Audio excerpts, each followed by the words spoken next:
They leave him falling, wounded, buried, forgotten. 12 saints take the glory. Only the dead man remembers. Hugo once fought beside him. Hugo returns without him. Yang Wei buries the truth. Hugo, Yang Wei, both will pay. To see why they betrayed him, return to the first calamity. Officials tell the cameras that humanity still has control. Their own broadcasts prove otherwise. One creature walks into a city and leaves nothing standing. That is when an unblessed 13th human awakens. Li Jian receives no god, yet lightning gathers around him. The 12 chosen saints cannot explain what stands beside them. Jian raises his arms, and the storm bends toward him. The calamity opens its eye. Behind Jian, survivors hold friends the saints could not protect. Human weapons burn whole lands without stopping the invasion. Every country wakes to the same word: disaster. Cities disappear before anyone can evacuate them. Jian walks from the blast scarred, but still standing. He races toward the fire, because people remain inside it. Even the creatures begin guarding their glowing cores from him. His blade finds the gap, but every swing tears more strength from his battered body. Death is already close. Jian strikes anyway, and the ground collapses beneath them. The blow shakes the battlefield. He rises from the rubble and finds more enemies waiting. No saint reaches him, so Jian cuts his own path out. He lands hard enough to split the stone underfoot. One watching saint recoils from the strength of an unblessed man. A tear opens in the darkness before Jian can recover. The next enemy catches him across the chest. Now even his companions wonder whether that wound will hold him. And beyond them, the true calamity has been watching. Its armored servant drops between Jian and the way home. One step crushes the road. But Jian does not retreat. He points his weapon at the eye controlling the battlefield. His legs shake, so he braces himself against his sword. The darkness lunges before he can draw another breath. Jian turns its charge into the flames behind it. Except the sky is already full of winged beasts. His right arm goes limp, yet he keeps moving. A companion is thrown away before Jian can reach him. Two blessed fighters collide while the calamity closes around them. One drops beneath the golden blast, and the horned ruler behind the swarm steps forward. Its soldiers pour in faster than the wounded saints can kill them. Humanity receives an offer: surrender lives or lose everyone. Terrified people turn to the 12 blessed humans and call them saints. Those saints enter the demon tower carrying the world's last hope. A strange light chooses them. Outside, reporters demand names from survivors who barely escaped. Jian warns everyone that the saints are hiding something inside. He has no blessing to prove it, only wounds and clenched teeth. One injured survivor shouts that people were abandoned in the tower. His anger breaks into tears. The saints call that grief confusion and push the accusation aside. Inside the tower, Jian faces the Crimson Eye alone. He is already down to one knee. The creature opens an eye larger than his entire body. So what does an unblessed man do when every god abandons him? Jian laughs once, because begging those gods would change nothing. His body gives out before his anger does. Blood on his teeth, he forces himself upright again. Years later, the buried account resurfaces above a quiet restaurant. A plate grows cold while two survivors reopen the tower's wounds. Takesu, an old ally chasing the truth, sits across from Hugo. Hugo keeps eating, refusing to show how badly Jian's name frightens him. But Takesu did not come for empty stories. Hugo claims surviving the calamities made him humanity's shield. He lists every disaster he escaped, as if survival clears his debt. Takesu grips his collar when Hugo admits Jian may be alive. Their history begins with the horned calamities that broke the world. 12 gods descended and offered selected humans their strength. The world accepted because nothing else could stop the slaughter. Each god marked a champion and sent that saint toward the tower. Except a 13th awakened without kneeling to any of them. Jian had no blessing, but his strength surpassed their chosen fighters. That strength nearly tore his own body apart. Still, he stood between the fallen saints and the tower's monsters. An ice beast blocks the expedition, and Jian takes the front. When a companion falls, Jian carries him instead of chasing glory. Hugo and Takesu rest in the snow Jian stained, protecting them. Yet Hugo grows furious when Takesu questions what happened afterward. The other saints decide the Crimson Eyes must die before dawn. Jian can barely sit upright, but nobody offers to replace him. He hides his face while poison and old wounds spread underneath. A saintly interrogator presses him for every secret he possesses. The man laughs when Jian refuses to hand over his weapons. That laughter fixes the truth in Jian's mind. These are not heroes. One masked saint warns the others that Jian cannot be controlled.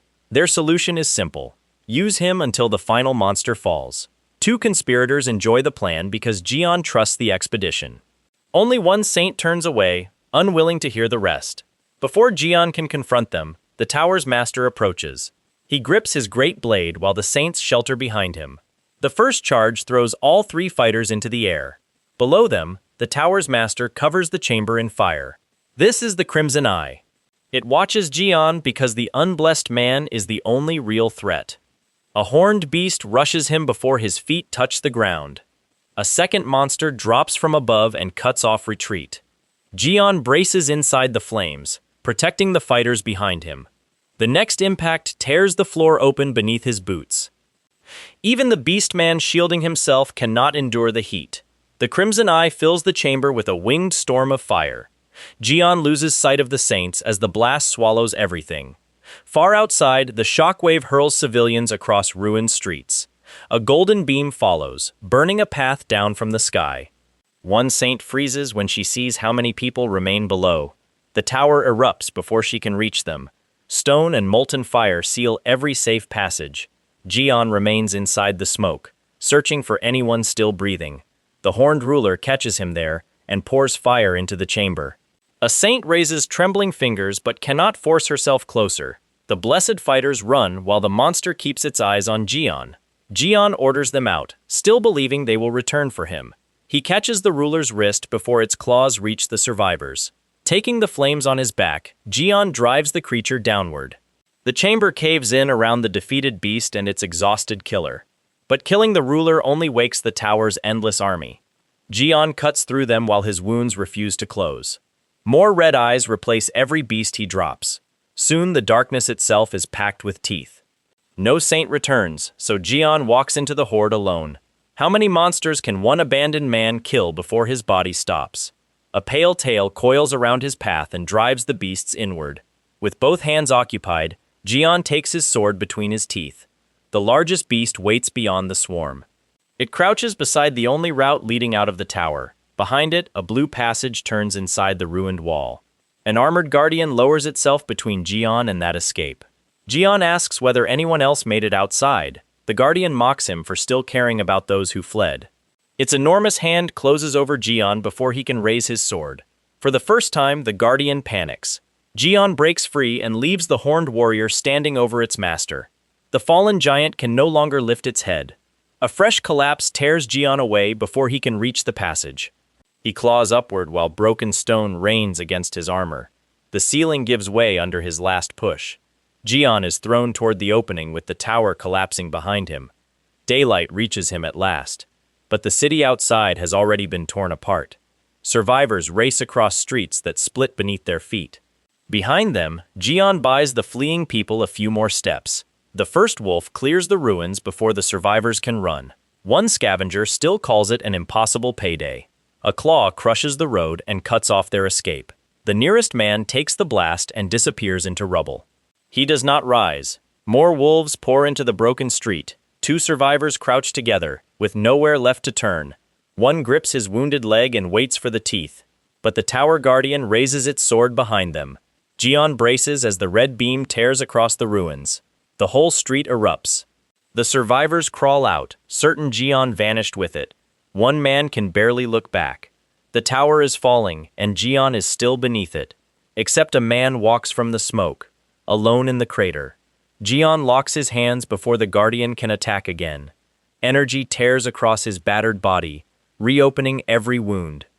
A green calamity leaps in, hungry for the weakened fighter. So which monster reaches him first? The survivors cling together as the ground starts shaking.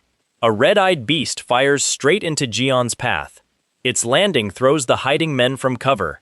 They look up expecting Jian's body. Instead, he stands over the beasts that cornered them. Dust covers his face, but his eyes remain fixed ahead. The survivors search the crater for whatever struck him. Jian drives the buried force back out of the earth. A wild-haired calamity closes in while the men scramble away. It believes Jian's wounds have made him easy prey. The survivors shout a warning he does not need. Jian studies the crater, measuring what his body can survive. The enemy sheds its human shell and becomes a beast. That is enough to break the last survivors. Jian draws his blade calmly, because running abandons them again. The beast's red charge catches him before the swing lands. Lightning locks every muscle. The second burst swallows him completely. Even the attacker recoils from the heat. For one breath, Jian may have escaped death only to repeat it, but his blade cuts upward from inside the blast. The redirected energy rips across the beast's own attack. Red light covers the battlefield. When it fades, the city is silent. Only one glow remains beneath the shattered stone. The survivors lift their hands, stunned that anyone still breathes. One spots movement inside the smoke. Jian walks out with his back torn and his steps steady. He places himself between the survivors and the remaining beasts. They stare because no blessed saint came for them. Jian allows himself one cold look at the fallen calamity, but the largest wolf is still alive. Jian meets its charge and twists its head away. He follows before the beast can regain its footing. Both crash into the ruined street. The impact tears stone across Jian's already broken body. The witnesses think the wolf has crushed him. Jian rises underneath it and drives his heel into its ribs. The beast slides across the crater and stops moving. Look at who survives. The abandoned, not the protected. A young woman reaches the ruins and clutches her chest. She recognizes the fighter the world declared dead. Her questions make the rescued men turn on each other. She peers closer, afraid to trust Jian's changed face. Her companions scan the ruins for a second attack. Relief breaks across her face when Jian keeps walking. She leads the survivors away before the streets collapse again. Hours later, they find shelter among ordinary people. Jian's first meal hits the table hard enough to spill. A diner grabs the server when the growing bill arrives. Thousands vanish into food Jian's ruined body keeps demanding. The empty bowls leave the staff staring at him. One companion tries to explain what survived inside that tower. The younger witness can only laugh nervously. An older man lowers his cigarette and studies Jian again. Every plate is empty, yet the hunger remains. The older witness points out how completely Jian's face changed. Jian catches his reflection in the spoon. The face staring back is not the one the saints buried. What exactly walked out of that tower? Jian braces against the table as his body tightens again. He tears off the loose shirt to inspect the damage. His own hand cannot hide the shock. The mirror shows new muscle where death left ruined flesh. For a moment, he sees the armored man who entered the tower. He checks his teeth and jaw, searching for anything familiar. Yet the arm he raises feels stronger than before. A strange mark has appeared in his palm. A black serpent bursts from it before he can close his fist. It coils around his arm without biting. Jian grips the living energy as it strains against him. A message names the price. He has already experienced death. The serpent pulls his mind beyond the room. There, a vast shadow presses its strength into his body. Jian opens his eyes inside the darkness. White hair and green fire replace the body he knew. A scaled god waits ahead, large enough to swallow him whole. Its red eyes settle on the unblessed 13th saint. The empty space ignites beneath Jian's feet. And now you see why the 12 gods should be afraid. Jian reaches toward the serpent instead of retreating. Its body twists as his new force tears into the void. The collision compresses into a burning green sphere. Jian wakes on the floor with his hands still raised. His lungs drag in air as if death still holds them. A companion reaches for him, unsure what returned. Jian warns everyone back before the serpent manifests again. One witness points as the ceiling fills with unseen pressure. The mark is visible now. Jian turns when turquoise mist gathers behind him. A glowing circle locks around his feet. Instead of binding him, it completes the transformation. A distant awakened fighter notices a presence outside the 12 signs. He hides his alarm and starts calculating who benefits. Far away, a cloaked watcher receives the same warning. A bandaged hand rises, ordering hidden servants into motion. One demon welcomes the command because Jian is wounded. By morning, police seal the ruins he left behind. Investigators find no saintly rescue team inside the wreckage. So who saved those people while the blessed heroes watched? The evidence keeps pointing toward Lee Jian. That name reaches the highest offices before noon. Cameras gather as Yang Wei takes control of the story. Reporters demand to know who destroyed the demon tower. Yang Wei, the saint searching for Jian, waits behind guards. He calls the survivor a threat instead of naming him a savior. When the questions sharpen, Yang Wei walks away. His car leaves before anyone can ask about the old expedition. Jian's fist cracks the table when he sees the broadcast. The saints left him below, stole the victory, and buried his name. Yang Wei is not crossed off. Neither are the tower traitors still hiding behind their gods. Inside their private chamber, one official demands a plan. His hand tightens because Jian remembers what they concealed. He urges the others to find Jian before the public does. But suspicion has already entered the room. The oldest official hides his fear behind smoke. A saintly enforcer wants Jian silenced before he can speak. Another conspirator raises a phone carrying proof of his return. And what do frightened rulers summon when truth lands? A foreign delegation arrives before the news cycle changes. Its leader boards under heavy protection. Attendants bow as the powerful official steps onto Korean soil. He adjusts his coat as though the ruined city means nothing. Government guards move to escort him straight from the runway. Even they bow lower than protocol requires. One guard falters after hearing why the official came. From the car, the visitor studies Jian's newly released image. His convoy races toward the saint who was supposed to stay dead. Inside the convoy, Yang Wei waits for someone else to panic. Jian's survival has changed the purpose of his visit, because Yang Wei helped bury the truth inside that tower. An unknown caller reaches him before the government can. Yang Wei demands proof that the dead man truly returned. The caller hangs up. That silence frightens Yang Wei more than any accusation. Across the city, an official reviews the tower survivors. Taeksu, Gaon's rough ally, is still fighting like an animal. The tower raid left every saint surrounded by endless demons. Their prophet had promised Jian could never come back. Now one veteran hears his name and forgets his wound. The tower's survivors prepare to hunt their abandoned brother again. Even the gods reach for their crowns before Jian arrives. But one injured survivor still carries a different memory. Jian once begged the officials for the truth about that mission. Zhanglu Moleng, the cancer saint, treated him like a nuisance. He cornered the wounded Jian while Cass still held him upright. A government broker stood nearby, pleased that Jian was helpless. Jian left with bruises, questions, and no honest witness. You see why he keeps a ledger? Years later, those same men ride behind guarded windows. Their offices were built on the fame Jian earned for them. And the man they robbed is walking toward those offices. Every armed saint now expects him to come with a blade. Instead, a phone call reaches Hugo's car first. Hugo, Jian's old comrade, listens without interrupting. An official reports that Yang Wei is already moving. The messenger can barely explain why every faction is panicking. He apologizes directly to the Prime Minister. Their official record still says Jian died in the Demon Tower. This has nothing to do with an election. The Prime Minister wants the returned saint found immediately, but his passenger warns that Jian may be hunting them. That possibility strips away the last of their calm. The driver swerves when something appears across the road. Yang Wei screams for him to keep moving. The convoy nearly tears itself apart before reaching Jian. Elsewhere, Hugo grabs the dashboard as his own car brakes. 30 missed calls wait on his phone. Only one message matters. Hugo opens the recording with a shaking thumb. A trapped informant whispers that someone found him first. He is hiding behind stone, trying not to breathe. A red-eyed demon is already watching from the dark. The recording ends with the informant staring at his killer. Jian hears none of this inside a small street restaurant. Taeksu raises his phone, eager to show him the damage. Jian checks the screen while his companions watch his face. The dead man has become the country's biggest story.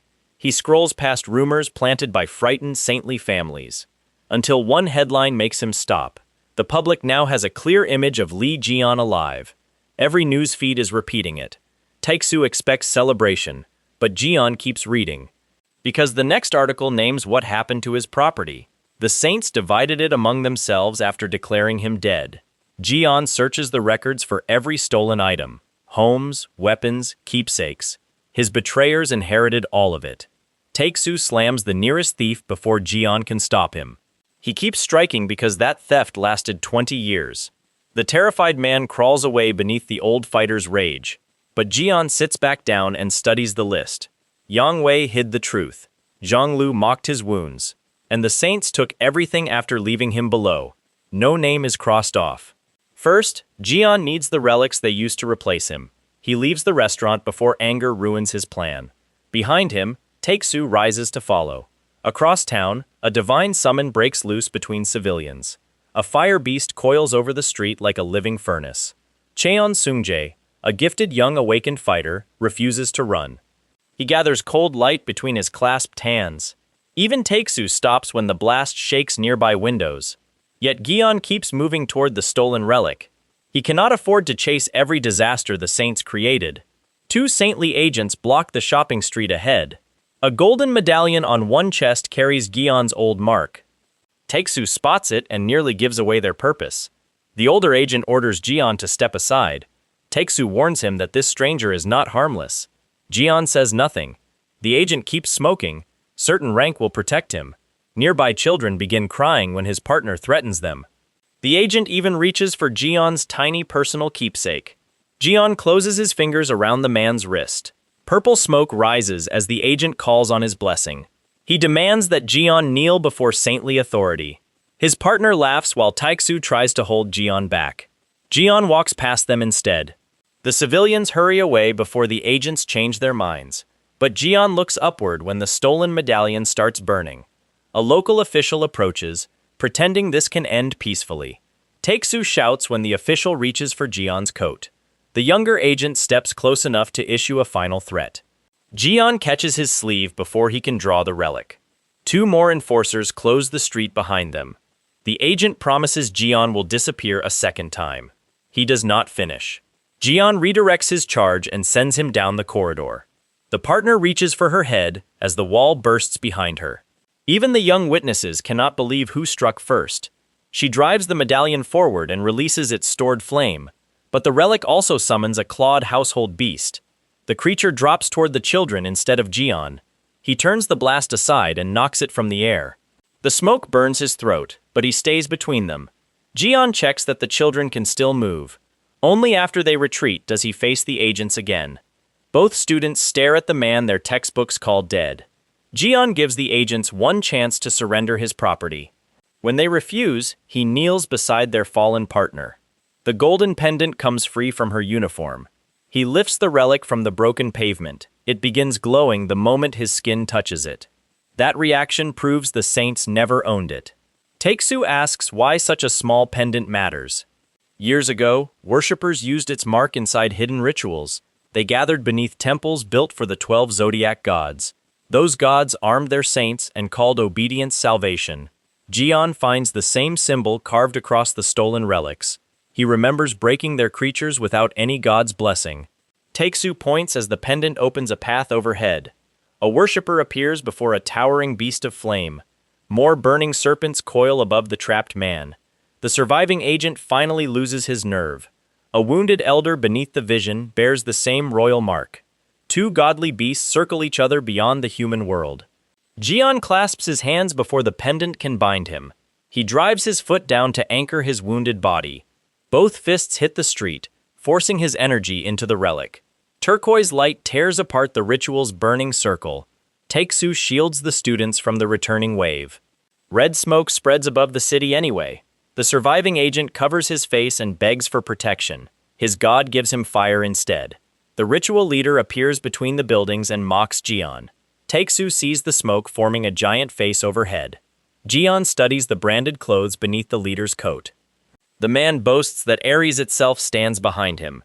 Yet his first servant is already lying among the rubble. He leans close and offers Gion mercy in exchange for obedience. Instead, Gion exposes the brand linking him to the stolen relic. Afterward, the rescued student bows until his head nearly drops. Gion escorts him home before the saintly agents regroup. The student points toward a neighboring apartment. He bows again, ashamed that Gion had to protect him. Gion lets the frightened boy breathe before asking questions. Tae-soo watches the apartment and suspects they were followed. Beside them, a sleepy child opens the door to Jiyeon. The sleepy child bolts aside when something moves behind him. Jiyeon steps inside and finds the apartment stripped of order. Even Tae-soo lowers his voice around the frightened family. One brother insists they can explain everything. He points Jiyeon toward the objects their attackers wanted. The boy tries to sound brave, but his hands betray him. Jiyeon stops listening when that same foul trace returns. A winged calamity has followed the stolen relic home. It gets one chance. Jiyeon crushes it before the children can even run. Yet the room still reeks, so the real danger remains. He follows the smell toward the family's collection. Every shelf holds something touched by the divine households. One stone angel carries the same mark as the attacker. Jiyeon lifts the tainted pieces and forces them to react. The released stench nearly empties his stomach. So who planted these things besides sleeping children? A young girl reaches for the music box before Jiyeon stops her. The curse wakes anyway, filling her room with hungry shapes. A giant servant rises where the child should have been safe. Outside, her brother hears the scream from the elevator. Jiyeon reaches her first and raises the token controlling it. The rescued student returns, only to find an intruder waiting. He blocks the doorway because the younger children stand behind him. But Jiyeon sees obsession in the boy's eyes, not simple fear. Blue energy floods the apartment before anyone can calm him. Jiyeon walks straight into it and orders everyone to sit. Across the city, Yang Wei receives word inside his guarded estate. Yang Wei helped bury Gyeon's return, and now his servants are panicking. Their household gods have abandoned their posts without warning. The old official kneels because no blessing comes when summoned. Even the flame beasts flee from the presence hunting their masters. Elsewhere, the Sagittarius saint sends agents to confirm the rumor. He cannot ignore the one man who survived their tower betrayal. A messenger brings the name everyone was forbidden to speak. The Sagittarius saint goes still. Lee Jiyeon is alive. One tower survivor tries to dismiss the report as bait, but Jiyeon's old companion has already recognized his work. Yang Wei's men reach the same conclusion and begin packing. They are too late. Something has already entered the estate. A household relic shatters beneath the intruder's grip. The guards turn on each other while one official runs. Yang Wei's lieutenant screams for the missing gods to return. An investigator finds no outside breach and fears the truth. The estate's strongest guard is already buried beneath its own walls. One attacker clasps his hands as if the slaughter were planned. Yang Wei's sacred sword lies broken beside the throne. Now every official in the house wonders whether Gaon came himself.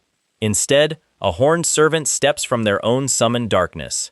Yang Wei tightens his fist. His stolen authority is turning on him.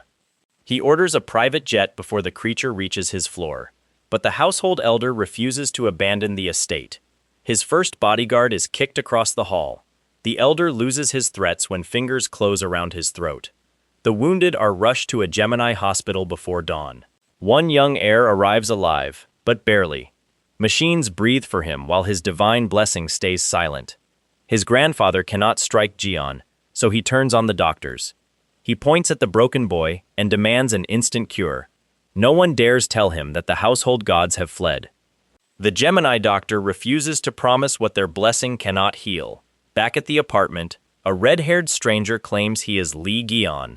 The resident disciple forces a smile while checking his story. Jiyeon watches quietly as the imposter reaches for a bottle. The stranger insults the dead hero to provoke the room. That was his mistake. The younger boys back away before their guest loses control. The imposter shouts Jiyeon's name as if volume can prove it. Sungjae, the gifted student who worships Gion, releases his blue aura. His anger sharpens because this man is wearing his hero's name. A blue-armored spirit descends and brands the stranger a fraud. The force catches Sungjae too, nearly breaking his stance. He steadies himself because the children are still trapped nearby. His glowing eye traces every movement the imposter is about to make. Sungjae copies the enemy's skill before the man can finish it. His gift learns by watching, and obsession keeps every detail. Under pressure, that learning speed doubles. Jiyeon stays back, measuring whether the boy deserves his faith. The imposter screams when his stolen technique returns twice as hard, but the blast rebounds and throws Sungjae off balance. Dark armor closes around him before the second attack lands. The fraud slips behind the blue spirit and aims for his neck. Seung-jae catches the motion with his glowing eye. He twists the stolen force downward and drives the imposter into the floor. The others stare, unsure which fanatic frightened them more. One companion nearly attacks until Jian stops him with a look. The youngest boy can only offer a shaken smile. The false Jian is bundled away before he can cause more damage. Seung-jae collapses beside him, drained by the copied skill. When Jian enters the next room, 3 guards rush to restrain him. Behind them stands a crude display built in his old image. His companions explain that Seung-jae collected anything bearing Gyeon's name. They grab Gyeon before he tears the insulting statue apart. He flexes free and declares that no statue owns his identity. The damage to his stolen face hurts more than the guards expect. Meanwhile, Yang Wei hides inside an empty coffee shop. A crime report links the estate attack to Gyeon's return. Yang Wei covers his face. Escape has only made him easier to track. The lone worker approaches with a message from another saint. Yang Wei turns when the shop door locks behind him. The worker's red eye reveals a divine servant wearing human skin. Hugo, Jian's old tower companion, has sent it to corner Yang Wei. The servant grips Yang Wei's shoulder before he can reach his phone. Yang Wei seizes its collar, desperate to learn who exposed him. But the other worker refuses to intervene. She places Jian's latest location on the table between them. Yang Wei demands to reach Jian before the other saints do. At a warehouse mart, 2 young disciples gather emergency supplies. One suspects the shopping order was meant to lure them out. His partner urges him to leave before their pursuers arrive. But mention of his father keeps the angry disciple from running. They push deeper inside, still carrying supplies for trapped civilians. A masked agent crashes into the aisle and cuts off their exit. The older disciple shields his partner as the shelves collapse. More attackers tear open the storefronts to seal every route. Their leader dives straight for the disciple carrying the evacuation list. He expects fear because his masters control every official shelter. Instead, a dark-haired defender steps between them. The masked leader freezes when his blade stops short. The defender turns his rush aside and sends him across the tiles. A second official confronts him, demanding the evacuation list. He blocks the corridor rather than help the families inside. The defender approaches with both hands still in his pockets. One sharp shoulder check removes the official from the doorway. Yet before the civilians can escape, the entire street rolls sideways. The masked leader uses the earthquake to crawl toward freedom. The defender braces while buildings split beyond the glass. A surviving agent runs, certain the calamity has saved him. The pavement erupts beneath his next step. Debris swallows the aisle and separates the defenders from the children. The fleeing agent crawls back, begging the people he came to sacrifice.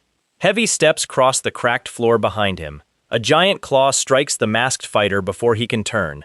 Wounded and cornered, he charges because the monster blocks his escape. Only up close does he see how badly he misjudged it. The creature lowers its jaws over the man who hunted civilians.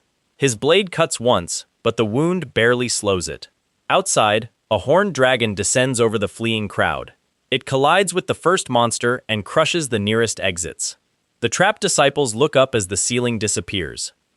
A many-eyed calamity crawls from the smoke beneath the dragon. Families clutch each other while every official barrier fails. The floor bursts open and the Spider Queen rises among them. Her smaller brood spreads across the aisles before anyone can regroup. One armored leg sweeps civilians away from the emergency doors. Officials seal the district as a red zone with people still inside. A young boy searches the dust for the brother who protected him. The horned beast drops behind him while the crowd runs past. The boy keeps calling for his brother as the jaws close. The jaws never reach the boy. A masked fighter tears straight down its throat. The boy can only stare. Jian pulls him from the rubble before the beast recovers. A falling survivor slips past him, but not far. The rescued boy coughs, still calling for his brother. One man watches without helping. Jian has no time for him. A turquoise serpent rises. Its head fills the broken passage. Outside, a government sedan races toward the sealed district. The official inside expected damage, not a city-level calamity. His informant gives him the part nobody wanted reported. The horned demon has already crushed the first response team. Their strongest fighter cannot force it back. The Saints' Temple remains untouched. Families beyond the red zone still walk beneath clear skies. But one street away, an office tower has become a grave, and what destroyed it is still hungry. A second beast crawls from the ruins. Behind it comes something far worse. The road's empty before officials explain why. Only one warning remains. Red zone. Would you drive into that place? This driver does, because people inside have no second route. His shaking hand closes beside the gear stick. The vehicle reaches the shopping complex under crimson clouds. A living carpet of insects blocks the entrance. An evacuation disciple steps forward and gathers frost around himself. He freezes the first wave before it reaches the car. Hundreds crack against the street, yet the disciple is already sweating. The swarm was only feeding something larger.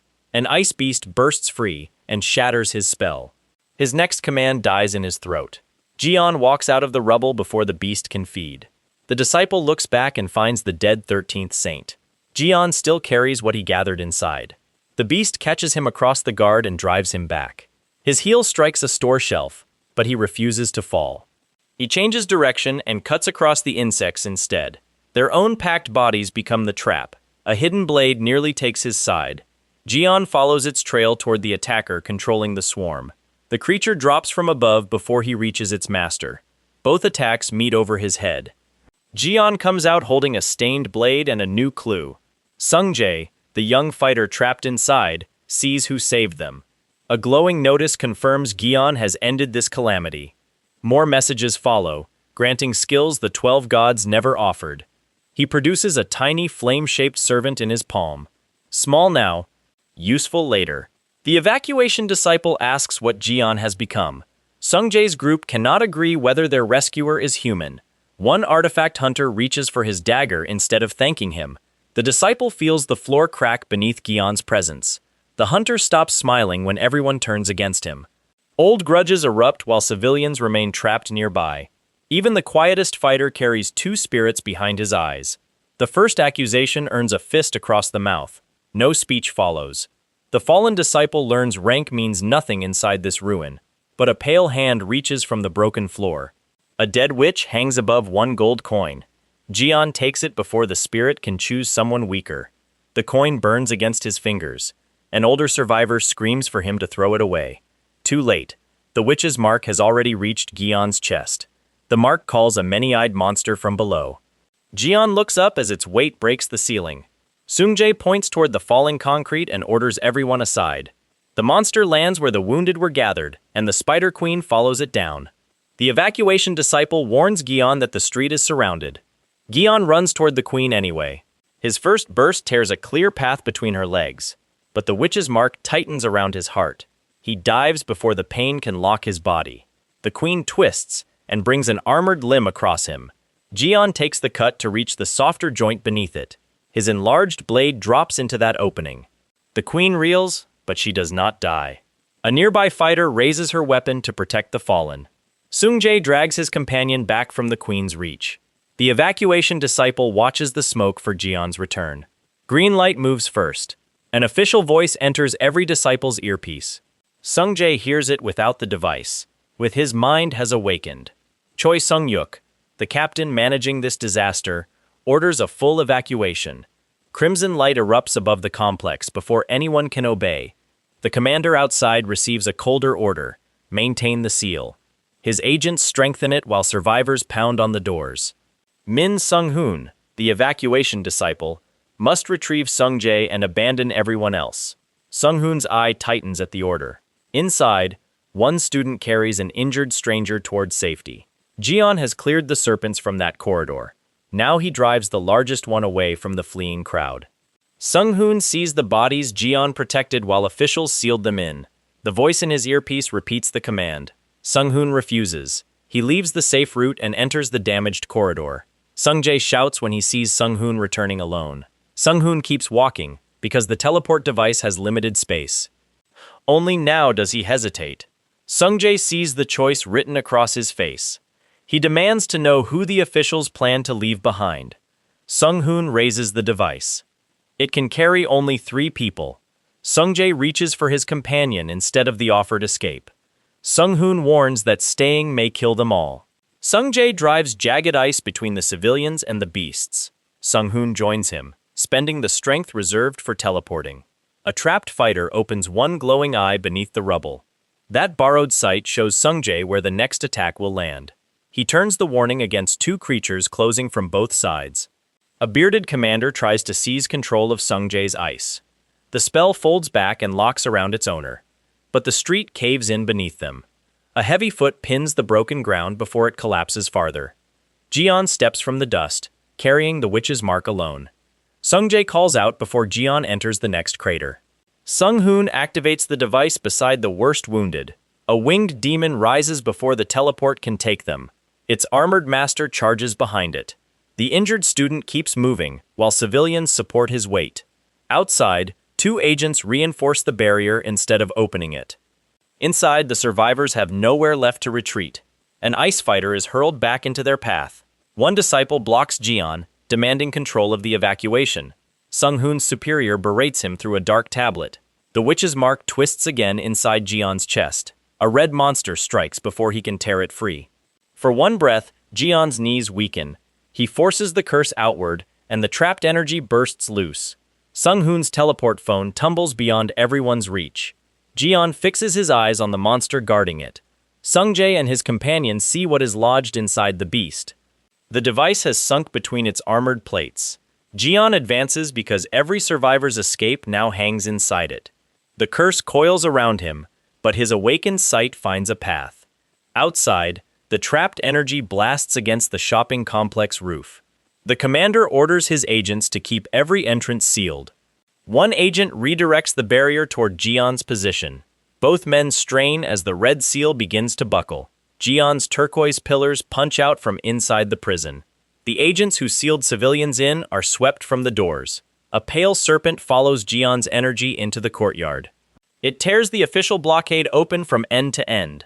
The commander who sacrificed everyone inside can only look up. With the blockade broken, the trapped civilians pour outside. The agents cannot hide what happened inside. One fighter killed the Spider Queen before their saints arrived. Yang Wei's enforcer refuses to let that report spread. She pours red energy into the station walls. Anyone still near the entrance is thrown back, but the destruction only reveals where Gion went next. He drops into the lower level hunting the remaining calamity. An official watches him land and forgets how to breathe. Gion drives the pale beast across the ruined concourse. Its broken body leaves the official staring at Gion. Word reaches a saint waiting beyond the wreckage. At first, the man welcomes a worthy fight, except the energy below belongs to someone declared dead. He rushes down before Gion can disappear again. And who could frighten a saint this badly? A senior official tries to settle the matter with words. His enraged guard has no patience left for questions. The guard blames Gion for humiliating their entire command. He never notices Gion moving behind him. That glowing eye is the last warning he gets. The guard screams for the saints to save him. Instead, the station alarm orders everyone else to run. Workers force survivors away before the lower floor collapses. Two young survivors search the crowd for their missing friend. Gion finds them first, with a many-eyed beast following. One boy can barely stand after escaping the market. The senior official corners them before they can leave. He appears behind the wounded pair and demands Gion's location. The boys refuse to treat their rescuer like a criminal, so the official softens his voice and tries again. He claims he only wants to confirm Gion survived, but his face hardens when they mention the dead Spider Queen. He presses them, because no ordinary fighter could kill it. Is Gion safe, or has something else returned wearing his face? The official grabs the nearest boy for a clear answer. His investigator demands every detail from inside the market. The bruised boy looks toward the building and stays calm. That look tells them exactly who killed the queen. Before they can seize him, red energy strikes nearby. The investigator turns as the entire passage flashes white. The blast catches Gion before his body can fully recover. For several breaths, only broken stone moves. Yang Wei's enforcer charges in to erase the witness herself. She accuses Gion of attacking the agents outside. Gion raises his arm and demands proof. Her commander goes silent when Gion does not recognize him. Gion has no interest in their wounded pride. That indifference enrages the commander more than any insult. You see the problem, don't you? They buried Gion's name, yet expect him to honor theirs. The enforcer drives her fist into his injured side. Both fighters tear across the underground chamber. A second blow sends Jian toward the stone floor. His back hits hard enough to split the ground. The next impact swallows the chamber in dust. Jian stays down while the commander approaches to finish him. Except Jian's turquoise eye opens beneath the rubble. He rises directly in front of the fallen commander. Every cracked joint reminds him the new body still has limits. The commander sees those wounds closing and crawls backward. Jian has survived worse behind the demon tower's shattered gate. He fought there with half his face covered in blood. Not once did the 12 saints return for him. Now the dead 13th saint stands over their servant. None of this clears his ledger. Yang Wei buried the truth, and the 12 saints stole his victory. Jian still intends to collect from every living hand involved, but the commander calls on the god behind his borrowed strength. A crimson crown forms as the human vessel disappears. The Jade Emperor, the god ruling Ares, enters the chamber. So how does an unblessed man punish a god? First, Jian stays standing beneath the crushing pressure. He refuses to lower his head before Ares. The Jade Emperor reaches out and invokes his royal seal. Crimson chains burst around Jian's arms and legs. Each link tightens when he tries to move. The commander's allies watch from safety and sneer. They believe a god has ended their mistake. Yet one captive fighter reaches into the storm. She attacks the chains before Ares can drag Jian away. The broken seal erupts across the chamber. A wounded disciple shouts for everyone to retreat. He clutches his chest, already scorched by borrowed divinity. Jian takes the next blow directly against his ribs. The impact drives every nearby fighter off their feet. Ares sends a second wave after the survivors. Something vast begins climbing from beneath the ruined floor. Even the commander did not expect his god to summon that. Jian walks toward it before it can reach the civilians. One armed fighter follows, because retreat is already blocked. The commander's last enforcer tries to hide his fear. Jian's eye widens when the creature changes direction. Its tail catches him and hurls him across the chamber. A saint's fighter is struck next and vanishes into rubble. Jian twists aside too late and takes the follow-up blow.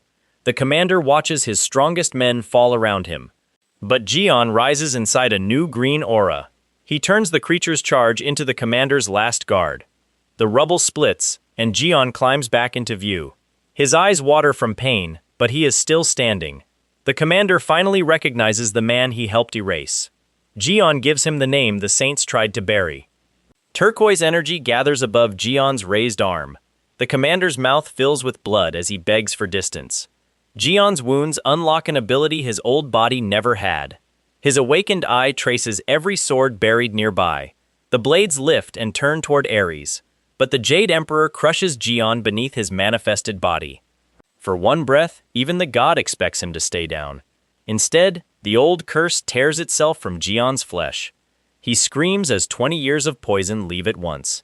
When Jian closes his fist, the pain no longer owns him. Hours later, investigators enter what remains of the station. The first man stops when he sees the scale of destruction. Agents and survivors lie scattered beneath the collapsed ceiling. A senior saint searches the rubble for the missing commander. Instead, he finds Yang Wei's fading energy in the crater. Someone triggers the residue, and an orange ring detonates. Yang Wei, the official hunting Jian, may still be buried below. His men find only a weak trace beneath the fractured stone. A sudden movement behind them brings every weapon up. The senior saint strikes first, to protect his injured agents. His guards shout when the target slips beneath the blow. The redirected force explodes under their own formation. Even the senior saint is thrown across the wreckage. He forces himself upright before his men see him shaken. But a handwritten warning waits beyond the smoke. It accuses Yang Wei's faction of starting this war. Jian has left the message on their wounded commander. Touch what belongs to him again, and he returns personally. By then, Jian is already entering a saintly estate. He walks its halls searching for everything stolen after his death. A golden monument celebrates the men who claimed his victory. Visitors gather below it, never hearing Jian's side. Jian ignores the worship and studies the displayed artifacts. The treasured weapons are cheap copies dressed in holy light. But one small case carries a trace he cannot mistake. Inside rests Jian's old toothpick, displayed as a priceless relic. They even stole that. An estate attendant spots him reaching toward the case. The relic responds to its owner and begins pounding against glass. Guards flood the hall, accusing Jian of attempted theft. He grips the coat they recognize from 20 years ago. The entire estate orders the real owner to surrender. Jian turns toward the people guarding his stolen life. He raises one glowing finger to reclaim it himself. Turquoise force tears the guards away from Jian. The men protecting stolen relics cannot reach him. Their captain takes the blast across his chest. Glass and stone burst outward, but reclaiming the toothpick tightens something around Jian's throat. Lime, the strange creature tied to his workshop, finds the cause. The toothpick is no trinket anymore. 20 stolen years have changed it into a divine artifact. A sealed workshop door reacts to Jian's touch, yet someone else is already moving behind the estate. A hidden fighter draws a relic before Jian can leave. Jian's oldest surviving ally feels the ground tremble outside. The estate courtyard erupts. He forces his way against the fleeing crowd. What did the guards awaken? Taesu, Jian's rough-edged ally, races in demanding an explanation. Jian has no patience left for accusations. Taesu reaches for the sack of reclaimed artifacts. Jian drives straight past him. The ally grabs him, desperate to stop a larger disaster. Lime takes that grip personally. The little creature knocks Taesu away before Jian moves. Jian makes him kneel and listen. Taesu rubs the mark while Lime guards its master. That harmless face now carries workshop energy. A frightened survivor spots Jian and freezes. His oldest ally crashes into him before she can speak. The woman collapses when she sees Jian alive, but the ally refuses to release the man buried 20 years ago. Jian raises his fist, yet Lime blocks the argument. The creature clings tighter as the air turns gold. Someone far above the saints has noticed him. Apollo, the god behind Sagittarius, forms inside the burning light. Jian's ally steps between them despite shaking knees. Apollo fills the courtyard with enough heat to blind everyone. The witnesses cannot even lift their heads. Apollo wipes the courtyard clean with a wave of gold. Only Jian remains standing beneath him. The god closes his eyes, waiting for worship. Jian walks closer instead. A divine seal opens above the estate. Apollo descends in his true crowned form. Jian's allies brace for judgment they cannot survive. But Apollo looks past them and calls for Jian. The dead 13th saint steps forward. Can the man abandoned by saints survive their god? Apollo asks the question like Jian's death is settled. His flaming arrow makes the test real. Jian's ally grabs him, trying to pull him clear, except the arrow wakes the thing hiding inside the relic. A towering spirit rises behind Jian's outstretched hand. Its own hunger turns on him first. Jian tightens his fist before it can seize his body. The redirected blow cuts across the road beyond Apollo. Jian's ally breaks down when Jian survives again. There is no time to celebrate. Estate forces chase them toward the courthouse over the reclaimed relic. Inside, Jian finds one pursuer already folded on the floor. The sack lands between Jian and the officials. His ally checks his face, still doubting the impossible. Across the courtyard, an enforcement squad prepares to confiscate everything. Their leader sweats when his men identify Jian. A shockwave reaches them before their order is finished. Something enormous punches down from above. Pishu, the Ares household god that devours riches, bares its fangs. The beast chooses Jian's stolen artifacts as its meal. Taesu and Jian's ally can only stare upward. Taesu demands that everyone clear Jian's path, but Jian keeps Lime on his shoulder. The little creature has already tasted the beast's energy. Lime's eyes turn white. Workshop light pours over Jian and seals his wounds. Now he draws the blade forged from what they stole. His first cut forces Pishu backward. The next technique could break Jian's arm with the sword. He feeds turquoise flame along the metal anyway. Pishu's handler raises both arms against it. The burning edge splits the courtyard. A white serpent forms beneath Jian and catches the recoil. But the 13th path appears under his feet. Every black step shows a place where he can die. So which path reaches his betrayers? Pishu sends a chained beast to block them all. Jian cuts toward the only opening his new sense reveals. The beast stamps down before he reaches it. Outside, Jian's ally holds back a summoned lion. He pretends the strain is nothing. The lion caves in the ground beneath him. One official screams when the courtyard starts collapsing. Pishu lunges against its chains, furious at Jian's defiance. Smoke closes around Gaon while his coat begins to burn. The household god's handler expects him to stay buried. Except Pishu recoils from something inside the smoke. Its front claw drops away from the glowing blade. Jian opens a second cut across its face. He drives upward before the giant jaws can close. Pishu's roar shakes every window still standing. Jian checks his divine status while the beast circles. Pishu spends its stored riches to restore its body. That makes this more than a hunt. Jian must drain the wealth before Pishu heals again. His hidden trait turns shattered relics into fuel. Turquoise lines spread from his eyes to his blade. He catches Pishu's serpent and twists it toward its master. The stolen attack hammers Pishu into the courtyard. Jian is thrown with it. For one breath, neither rises from the blast. His allies retreat as the second shockwave reaches them. Jian comes out of the dust with his arm hanging low. The avenue behind him is gone. Even his oldest ally has never seen this strength. What happens when Jian reaches the saints who buried him? A reward appears when Pishu's divine status breaks. Jian refuses to waste the defeated household god. He tells Pishu that the 12 gods no longer own it. His palm presses against the beast's core. Pishu's full spirit rises to crush the bond. Its wings cover the sky, yet the beast of riches now bears Jian's mark. A dragon pattern burns across Jian's coat. The giant household god shrinks between his hands. Jian steadies his breath while the witnesses wait. One kick tests whether Pishu still carries its old weight. The little beast survives and clings to him. Jian laughs because Ares has just lost its household god. Back at the house, the accusation waiting for him is betrayal. Officials claim he stole what their estate stole first. His oldest ally demands that Jian stop provoking the gods. Jian takes the spare room and turns its counter into a workshop. The ally protests when divine materials cover his home. His face disappears into his hands. But Jian needs weapons before the next name on his ledger. Yang Wei, the official hiding the tower's truth, still owes him. And the Crimson Eye has begun raising dead calamities. A city messenger asks whether the saints can contain them.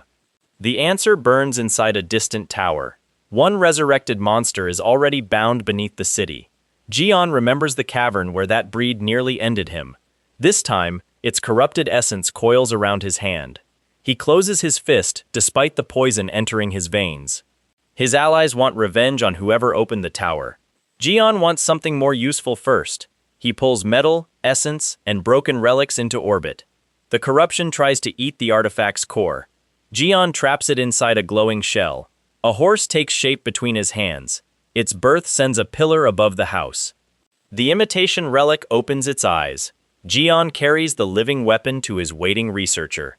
The researcher reaches for it while Jian watches every finger. The researcher reaches once. Jian nearly tears the room apart. That horse carries poison no laboratory can safely tame. The Sagittarius saint grabs Jian, demanding the weapon instead. Jian protects the small household god before protecting himself. He opens the saint's chest to find a safer payment. Inside waits a relic bearing the ram god's mark. The researcher warns him that saintly families kill for such tools. Takesu, Jian's roughest ally, takes the chest anyway. One crystal drive can multiply every rare material Jian gathers. The Sagittarius saint protests before Jian mistakes his relic's origin. Wrong god, same greedy system. Across the table, Jian offers terms instead of trust. He will test the drive, but nobody touches the horse. The saint's face hardens once the artifact leaves his control. At the broadcast station, Jian prepares to drag hidden crimes outside. Sungjae, the gifted disciple following Gion, hears the plan. And where do frightened saints hide? Behind the government. Inside the Blue House, commanders blame each other for Jian's return. One cadre captain lounges, while civilians remain trapped in red zones. An officer demands obedience, but the captain serves his saint first. He proves it by blasting the meeting ground with violet energy. The rival captain gathers the same force, unwilling to bow. One executive claims divine buffs can still kill the Spider Queen's slayer. The opposing captain laughs because both men mean Jian. The executive promises victory, while violet sparks crawl behind him. His rival steps closer, eager to settle control with violence. Their powers meet, while one official stands helplessly between them. The president's aide watches protectors turn his office into a battlefield. Before anyone attacks, a messenger rushes in with worse news. A television station has received a package meant for the nation. The photographs match, and the handwriting points toward Yang Wei. The researcher hears the accusation and nearly chokes on it. Jian studies the message because Yang Wei hunted him first. The researcher begs him not to turn the broadcast into war. A desperate shove catches Jian off balance, but not for long. He leaves before fear can become another cage. Behind him, the researcher counts every disaster Jian might trigger. Jian only needs 2 fingers to explain the next test. The household creature already hates what he has planned. Lightning gathers as Jian calls on the hidden 13th constellation. Ophiuchus turns stored pain into skills the 12 gods never granted. Its first link reaches the shadow of Yang Wei himself. Jian binds that link to a crude stuffed body. The researcher goes pale when a knife enters the experiment. Jian drives energy into the doll, forcing the bond awake. At once, the researcher feels cold steel against his own throat. A shallow cut on cloth becomes pain in the linked target. Useful. Yang Wei can hide, but his shadow cannot. Jian lifts the furious creature before it ruins the shop. The quiet corridor gives him space to judge the new weapon. He walks out carrying a path straight toward his first target. The attendant keeps the creature and prays Jian never tests him. One startled step follows him into the hall. Elsewhere, investigators reach an estate reduced to smoking stone. They search the rubble because its missing owner knew Jian's past. No body appears, only signs that someone erased the scene. That report soon reaches a saint already fearing exposure. Inside her palace, attendants pretend the old order still stands. A burst of water strikes the saintess before she can leave. A rival water user holds her there and demands an explanation. Outside, a witness flinches when the pressure reaches the sky. He apologizes, hoping neither saint notices him. Sophie, the Aquarius saintess tied to Jian's past, receives a messenger. The ruined estate report wipes the calm from her face. But the next warning comes from a place built for strength. Every fighter inside the gym falls silent at the same rumor. Stephen, the Leo saint from Jian's old circle, keeps lifting. His disciple whispers that the dead 13th saint has returned. Stephen hides his face because Jian may remember what he watched. He buries that fear by kicking a giant trainee across the floor. When Stephen turns, anticipation has replaced the sweat. The Leo saint wants the fighter the tower failed to kill. Across the city, lightning tears open Jian's route forward. His first step leaves dust spinning around the landing point. A trusted guide joins him before the artifact district closes. Together they cross streets still scarred by recent calamities. The guide promises access but warns that saints own every door. Jian's changed body draws help from a nervous local broker. One message ruins the welcome. Yang Wei's people are searching nearby. Jian keeps moving because hiding would surrender the trail. Janice's desire opens a list of abilities stolen from past enemies. Some have changed, and Jian cannot tell what using them costs. Still, the artifact shop ahead may hold something worth that risk. A shout from the district announces a saintly procession. Jian climbs toward the old building, before the crowd blocks it. One customer forgets the auction the moment the visitors arrive. His companion points toward the woman everyone came to worship. Sophie enters behind guards carrying cases of Aquarius relics. Her halo keeps the crowd from seeing the fear underneath. She turns sharply when Jian's presence brushes against her blessing. Yet she keeps performing, clasping a customer's hand for the cameras. The customer cannot pull free until Sophie chooses to release him. Jian uses the distraction to enter the artifact gallery. Behind glass sit creations copied from the work stolen after his death. An appraiser offers him a golden figure as genuine masterwork. The man's shaking hand says he doubts his own claim. Jian's guide interrupts before the appraiser invents another story. He presents the disguised stranger as a disciple of Li Jian. The name alone makes the appraiser recall the Chained Tower legend. One carved dragon carries details only Jian ever taught. His guide presses the craftsman to reveal where it came from. Jian claims his own favor, forcing them to treat him seriously. The shopkeeper blushes because his family profited from Jian's name. Jian studies him without offering forgiveness. A tiny figure cannot repay 20 years of theft. Instead, the shopkeeper brings out a worn, brown notebook. Jian's hand stops. He lost that book before the tower. The keeper's father weeps, grateful the true owner survived. Years earlier, a scavenger found it among abandoned relics. Its pages still hold Jion's sketches and private crafting notes. The old attendant explains how every saintly buyer tried purchasing it. He also kept records naming the families who made offers. But Jion finds several pages torn cleanly from the spine. His touch wakes green letters hidden beneath the remaining ink. The notebook floods the room with magic no appraiser could trigger. The keeper stares because only its original owner could awaken it. A waiter points outside as Sophie approaches the shop. The older men recognize Aquarius and immediately lower their voices. Before Sophie enters, the notebook throws her back with golden debris. She lowers her eyes, unable to deny that it rejected her. Jion watches from the crowd while church followers gather around her. Sophie recovers quickly and pretends the attack never happened. A winged envoy confronts Jion when he reaches for the notebook. She claims Aquarius property, though the book carries Jion's handwriting. Her confidence breaks when the relic chooses him again. Jion's altered face also keeps her from placing the owner. She softens her voice, hoping flattery will separate him from it. Instead, a pale serpent rises from the notebook's sealed pages. Sophie stares upward, because she has seen that creature before. The pressure drives her against a seat, while guards rush closer. She cannot hide her fear once the serpent marks its chosen master. A shadowed woman appears among countless coils bound to Aquarius.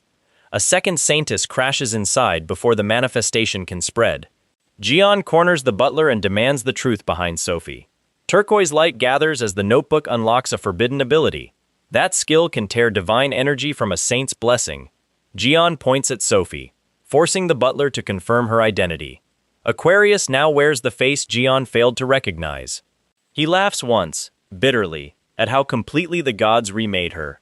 The radiant saint behind her is the same woman from his past. Only now, crowds praise the cruelty Jion remembers firsthand. He leans toward the butler and asks who ordered her transformation. Jion's guide recounts the night Sophie attacked their faction. The butler admits her connection to the old tower survivors. Jion follows Sophie into an alley before her guards can regroup.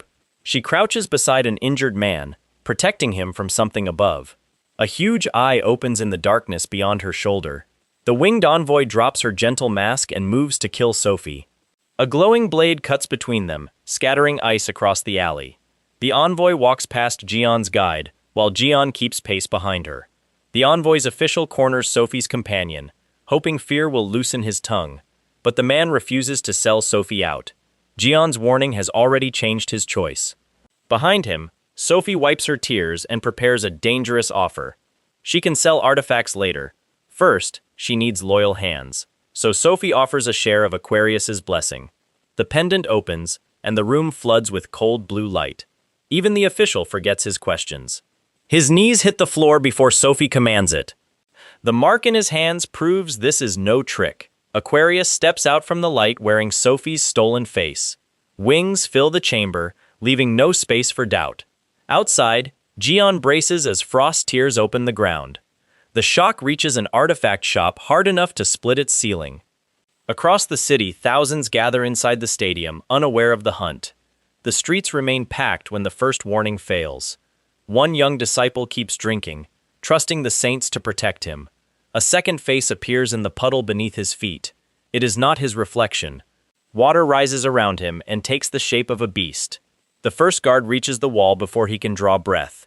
The creature drags its fallen prey beneath the flood.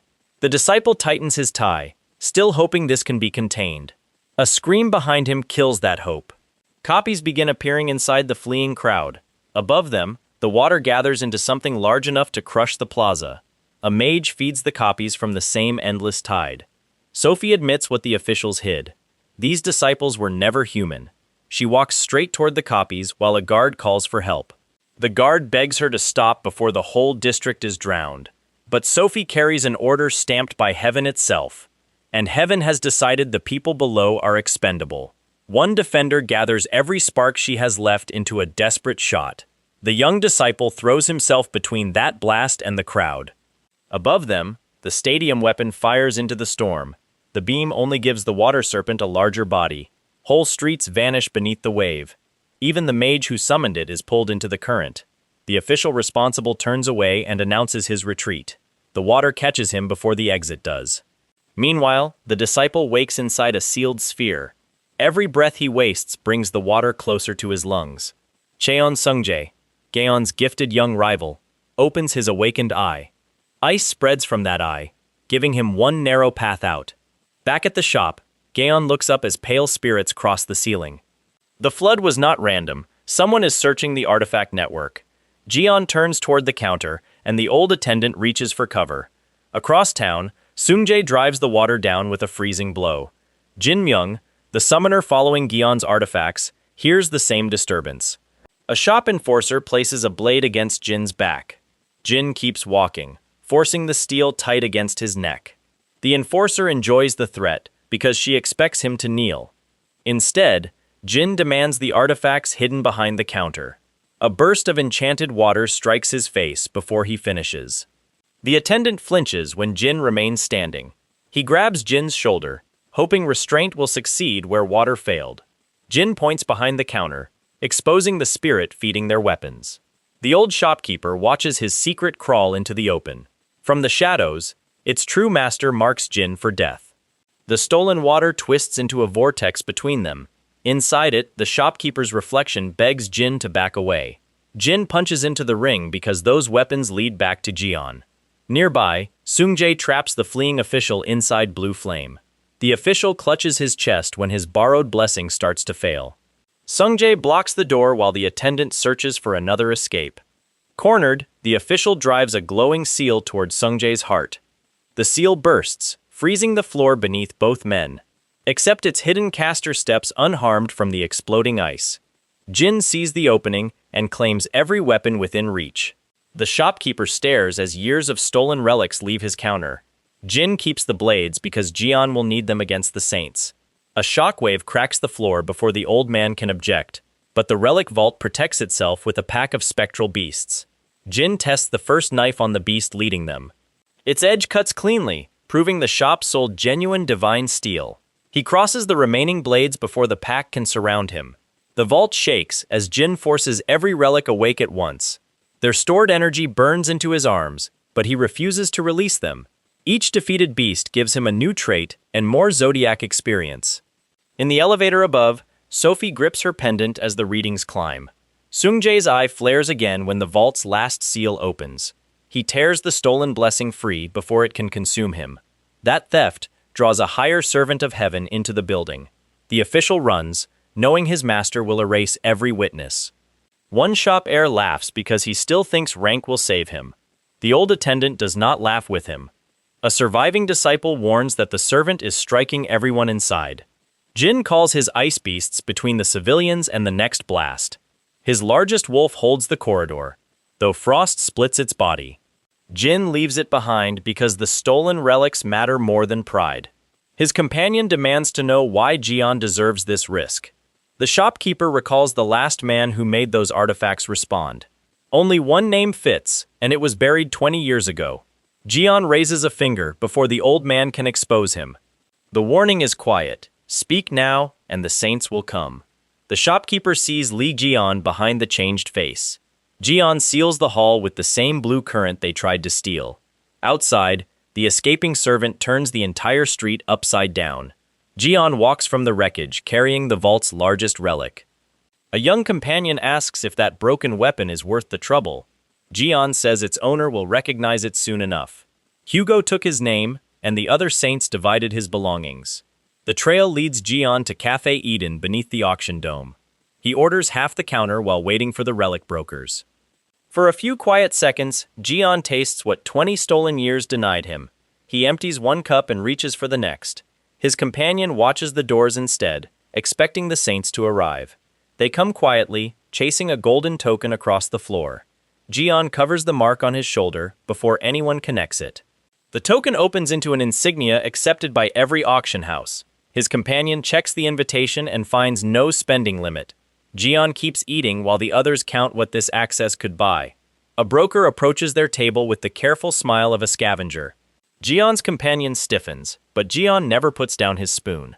The broker asks to sit because he has heard about the recovered relics. Jian lets the silence stretch until the man loses his easy confidence. Only then does he permit the broker to make his offer. The man wants a weapon, once owned by a feared former queen. Jian keeps chewing, waiting for the lie beneath the request. The broker claims the auction can place it beyond saintly reach. His bribe is an artifact wrapped to hide its old owner. But he also demands Jian's silence about where it came from. Jian's hand closes around the object, and it reacts at once. That reaction gives him a better plan than selling it quietly. Jian will enter the auction and make the saints bid on his property. The broker accepts because greed outweighs every warning. He promises an auction large enough to summon every major faction.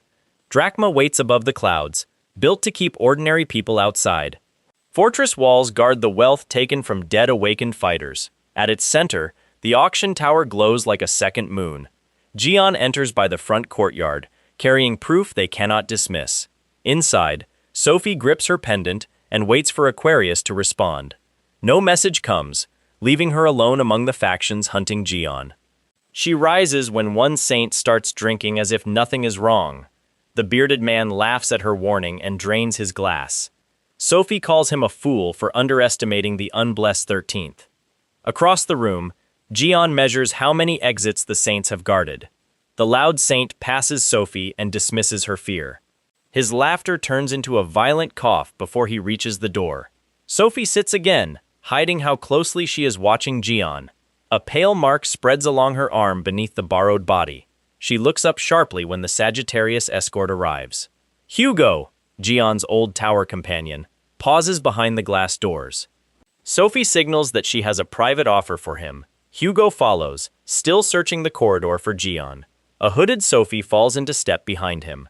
She presses one finger into his back, stopping him cold. Sophie lowers her hood and gives Hugo her name. He studies the unfamiliar face, afraid to believe her. Sophie walks beside him and begins explaining what the gods changed.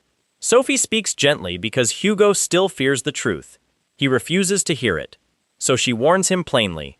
Someone changed her body after the tower. The face beneath her hood was never her choice. Even her laughter once belonged to something else. She recalls saints burning anyone who questioned them.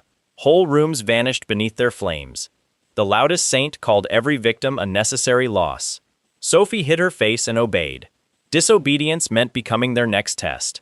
She still cried for the people she could not heal. Yet grief never stopped the orders. They sent her forward again. Her water drove wounded disciples across a shattered hall. One blow sent Sophie staggering back. And who broke their attack? Jian. Hugo tries to soften what happened afterward. Jian cuts him off. Excuses cannot restore 20 stolen years. Hugo insists Sophie's new face fooled even him. Jian has heard enough convenient confusion. Sophie lowers her veil as the old fear returns. Even Jian's companions struggle to match her memories. Only one number joins every clue. 13. The pendant reacts to the man they abandoned. Jian launches toward the sanctuary before anyone stops him. Attendants chase him down the grand corridor. One guard runs ahead to warn the clergy. A witness begs Jian not to enter alone, but the doors already stand open. Inside waits the man who once controlled Sophie. The jailer turns too late. Sophie demands the prisoners he kept hidden. He strikes her instead. Up close, he promises worse if she speaks. This time, Sophie does not lower her eyes. She pulls back the cloth covering his last captive. Jian moves before she can call him. Sophie points at the wounds the sanctuary concealed. She had treated victims like this until she collapsed. The jailer looks toward the exit. His mistake began years earlier. Before every interview, guards seized Sophie's hands. She fought because another prisoner needed her. They beat her quiet.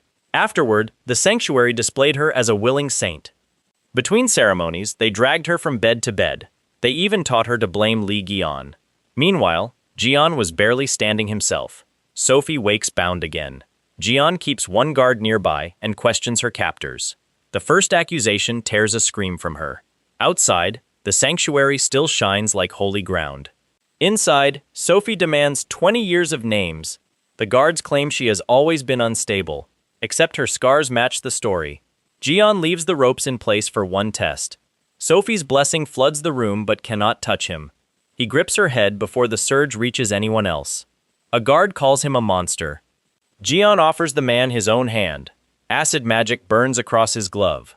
The same spell once left Sophie screaming. She watches green light gather beneath Jian's skin. His ruined hand closes whole. Sophie cannot hide her shock. Jian asks who ordered her imprisonment. She falters at the name. He raises the healed hand as proof. No god can silence her now. A disciple attacks before she can speak. Down the corridor, Hugo hears the walls shake. He drinks because entering would expose what he knew. But each impact brings Jian closer. The disciple drives his best strike into Jian's guard. Jian steps back with both hands raised. Sophie collapses when her blessing is drained. A hidden measure appears before Jian. His divine status has awakened. Every borrowed attack can fill it. But reaching 0 will kill him. A celestial serpent rises inside that new space. Jian closes his fingers around stolen strength. He warns his companions that the gods can drain him. Sophie remains alive because she was their prisoner too. Her debt is stayed, not erased. Elsewhere, a young disciple receives news from the sanctuary. He claims he can reach Jian first. His partner reaches for him, but misses. He passes Sophie without seeing what was taken from her. Hugo enters and finds her bound once more. He turns away from Jian's stare. Stephen, the Leo saint guarding the auction, blocks the door. His eyes settle on Sophie. Hugo warns him that Jian is already inside. Stephen advances anyway. He wants the artifacts Jian reclaimed. Gold sparks gather along his glasses. Stephen thinks the auction gives him lawful ownership. Jian meets him across the hall. Behind them, Sophie strains to reveal the final buyer. Stephen demands every artifact be surrendered. Jian asks who sold property stolen from his grave. Stephen offers money instead of an answer. You can guess how that offer lands. Hugo still owes the truth. The gods owe 20 years. Stephen releases the lion spirit behind his blessing. For the first time, the auction guards retreat. Jian takes the first blast across his chest. His divine status burns to keep his body moving. Lightning pins him against the broken floor. He twists the current toward Stephen's own men. Hugo watches his borrowed lightning return. Jian's golden eye tracks each thread. He seizes the current before his status empties. Stephen pulls every spark into his body. The lion spirit twists him into a horned beast. Now Stephen's own blessing is eating him. A messenger warns that the auction vault is open. Stephen refuses to turn away from Jian. An auction enforcer brings his weapon down on Jian's shoulder. Even the handlers try to restrain him. He vows to bury Jian for humiliating their house. Jian rises while the man is still speaking. The enforcer's helper falls across his path, but Jian's healing slows. His hand trembles beneath the blood and dust. He studies it alone as the last sparks fade. Beyond the fog, the auction city keeps celebrating. Its richest buyers gather behind a VIP door. They expect Jian's stolen relics to make them richer. Instead, the host opens his winning envelope. Jian claims the room before Stephen can return. One supporter raises a bottle to the recovered artifacts. A senior official offers Jian anything else he wants. Jian names the remaining lots. Nearby, Sungjae, a gifted young disciple, faces a quieter trap. His captain offers training while counting the unpaid drinks. Sungjae discovers his superior, already borrowed in his name. Jian pays the entire bill from across the room. That payment catches an examiner's eye. A dealer shuffles candidate cards while studying Sungjae. The examiner asks how quickly the boy learns. His enchanted eye finds something besides Sungjae. He leans closer and offers private business. Sungjae grips his sword while the examiner measures him. Purple light coils around the blade without a command. The examiner marks him as a successor who may surpass the saints. The examiner celebrates as if Sungjae already belongs to him. His medals say gifted students always choose his side. He fills the hall with gold light to prove it. Now he only needs Sungjae to take his hand. Across the room, Jian watches the trap close. He lets the examiner keep talking. But Jian's glowing eyes carry a clear warning. The examiner wilts when he learns who paid Sungjae's debt. He retreats to Jian's purchases and pretends nothing happened. An attendant leads them into the auction's authentication room. There, one buyer recognizes an artifact that should not exist. The dealer calls Jian a thief before asking for proof. Jian raises the artifact that once answered only to him. Still, the auction officials demand a second test. So what happens when stolen property finds its owner? The first pulse sends every accuser stumbling backward. Only the auction enforcer stays upright against its lightning. He plants his feet because losing means admitting Jian is genuine. The artifact strikes harder. Dust buries the officials who called it harmless. The enforcer drags lightning around himself and refuses to yield. Jian watches him waste strength on someone else's stolen weapon. The broker quickly offers repayment before the chamber collapses. But the enforcer would rather fight than apologize. The broker laughs once Jian names the price. That laughter pushes the enforcer past reason. He pours every spark he has into Jian's direction. Jian stops the charge at the man's face. A flick of his arm sends the lightning away from Sungjae. Jian returns to the table and raises his demand. The enforcer's eyes harden when Jian requests a combat test. His chosen target is Steven, the Leo saint tied to Jian's past. The enforcer drives his palm into Steven's chest. Golden current locks around Steven before he can step away. The enforcer thinks Leo has fallen. Steven stays standing because his lion has not awakened yet. One roar turns the test into a battlefield. Even the enforcer starts feeding more lightning into the room. But Jian steps between Steven's lion and the watching recruits. A scaled limb catches the beast before its claws reach them. Jian's serpent rises from the smoke and coils around Leo's attack. Yet the lion's shadow still drops toward Sungjae. The impact hurls the young disciple across the broken floor. His companion reaches for him before the next blast lands. The examiner can only watch his prized successor disappear in dust. The enforcer tries to finish the clash while everyone is scattered. Jian takes the blazing impact against his sleeve. He twists both arms and sends the current back along its path. The enforcer sees his own lightning racing toward him. Jian closes the distance before he can gather more. Still proud, the man dares Jian to break his strongest spell. Would the old saints have risked their bodies for Sungjae? Jian crushes the spell's green core until the floor splits. The auction host intervenes before the enforcer loses more than pride. Minutes later, Jian sits beside him as if nothing happened. The beaten man keeps one fist raised despite the truce. He orders every younger guest away from Jian's table. Too late. The wrecked furniture already shows who controlled that fight. Jian tells Sungjae why the final auction lot matters. The lecturer unveils a weapon praised as a legendary artifact. Its fame began with the Berlin wolf calamity. 20 years ago, every hunting team failed on its island. The man who ended it was Li Jian, and now strangers are selling the weapon he left there. The saints who abandoned him stole his name and his belongings. Yang Wei still owes him for the cover-up, and the gods owe more. To reach that debt, Jian first needs this weapon back. The auction story returns to the poisoned island. Searchers once carried their wounded beneath those dead trees. Their strongest knight dropped to his knees at the sealed entrance. Someone had already torn the chained barrier apart. The knight could not blame a beast for that clean breach. He looked beyond the rubble and stopped breathing. Even the guards heard something walking toward them. Jian emerged alone from the forest they could not cross. He was bloodied, exhausted, and still gripping the winning weapons.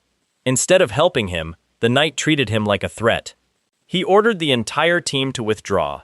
They left Jian beside the shore without food or transport. Later, armed collectors returned to strip the battlefield. They carried away every blade Jian had touched.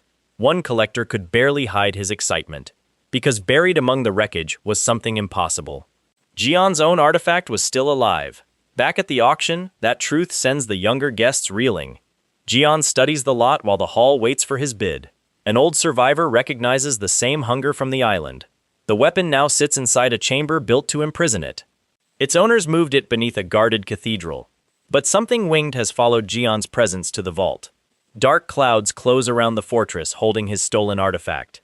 Deep inside, an ancient dragon opens its red eyes.